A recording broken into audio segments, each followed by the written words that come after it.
अध्याय 29 श्रीपाद श्रीवल्लभांचा दिव्य उपदेश।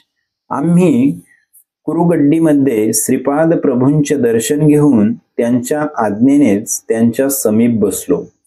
तेव्हा प्रभू म्हणाले, अनन्य भावाने मला शरण येणाऱ्या साधकाचे मी सदैव रक्षण करतो। हे श्रोते हो, हा देशकाल माझ्या हातातील चेंडूप्रमाणे आहे।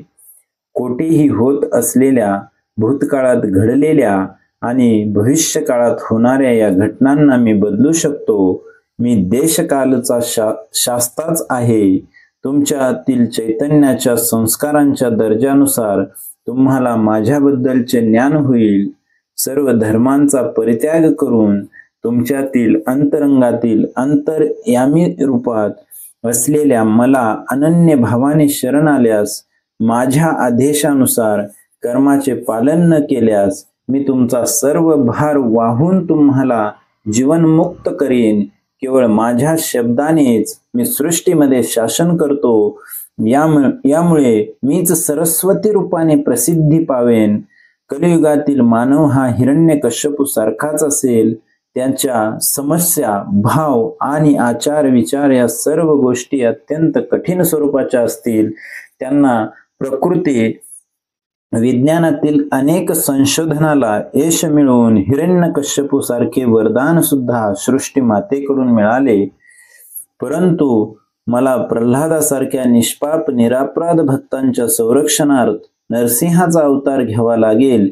यासाठी मी नरसिंह सरस्वती या नामरूपाने अजून एक दिव्य अवतार घेऊन गंधर्वपूर नगरीत प्रसिद्ध होईल। एवढे बोलून श्रीपाद प्रभू ध्यानस्थ झाले आणि त्यांनी आम्हा सुद्धा ध्यानात बसण्यास सांगितले। श्रीपाद श्रीवल्लभांचा जय जयकार असो। अध्याय क्रमांक 29 समाप्त। अध्याय 30 श्रीपाद श्रीवल्लभ महासंस्थान निर्माण होईल असे श्रीपाद प्रभूंनीच सांगितले। नाथ संप्रदायाप्रमाणे जीव 64 शाबर तंत्राचा उपयोग करून परमेश्वराशी तादात्म्य पावतो आणि आपला उद्धार करून घेतो।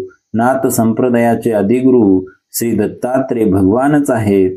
आपणासमोर बसलेले श्रीपाद श्रीवल्लभ हे साक्षात दत्तात्रेयच आहेत। बुद्धिबळाच्या पटावर 64 घरे असतात। श्री महाविष्णू श्री महालक्ष्मी बरोबर वैकुंठ लोकात बुद्धिबळाचा डाव खेळतात। याचा गूढार्थ असा की 64 योगिनीमध्ये असलेल्या निरनिराळ्या जीवांच्या जीवन कलापांचे कर्मफळ आणि त्यांच्या परिणामित क्रियांचे साक्षात दर्शन घेत त्यांच्या कर्मफळांच्या आधारावर त्यांच्यावर अनुग्रह करतात। दिव्य मानव होण्यासाठी आवश्यक योग्यता मानवाच्या आध्यात्मिक अधिकारावर त्यांच्या उन्नतीचा वेग आधारित असतो। प्रत्येक जीवाची दिव्यात्मा होण्याची आकांक्षा असते। या मार्गाने वाटचाल करण्यासाठी योग पद्धती, मंत्रजप, यज्ञ यगादी कर्म, धर्मकार्य संपन्न करणे इत्यादी पद्धतींचा अवलंब करून शरीरातील आत्मज्योती प्रकाशमय करावी। या प्रकाशावर नाडीशुद्धी अवलंबून असते। नाडीशुद्धीच्या स्तरास अनुसरून मानवास निरनिराळ्या शारीरिक, मानसिक, आध्यात्मिक शक्तीची प्राप्ती होते। त्या शक्तींचा विकास झाला म्हणजे साधकांनी केलेल्या धार्मिक कर्मांना अनुसरून त्यांना दैवानुग्रह प्राप्त होतो।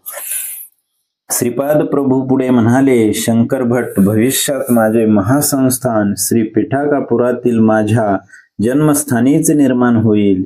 श्री पिठिकापूर, श्यामलांबापूर आणि वायसपूर, अग्रहार हे तीनही मिळून एक महानगर होईल। माझ्या देवस्थानाचे दर्शन घेण्यास येणाऱ्या भक्तांची मुंग्याप्रमाणे रीग लागेल। कलियुगात अनेक आश्चर्य घडतील। वशिष्ठ महामुनींचा अंश घेऊन जन्मास आलेला एक साधक श्रीपाद श्रीवल्लभ संस्थानाचा पुजारी नेमला जाईल। त्याचबरोबर मी किती दिव्य लीला करेन याचा अंतच नाही। क्षणोक्षणी दिव्य लीला आणि दिव्य विनोद हे चालतच राहतील। असे बोलून श्रीपाद प्रभूंनी मंद हास्य केले। ते पाहण्यास सहस्त्रावधी जन्म सुद्धा पुरेच पडतील। श्रीपाद श्रीवल्लभांचा जय जयकार असो। अध्याय 30 समाप्त.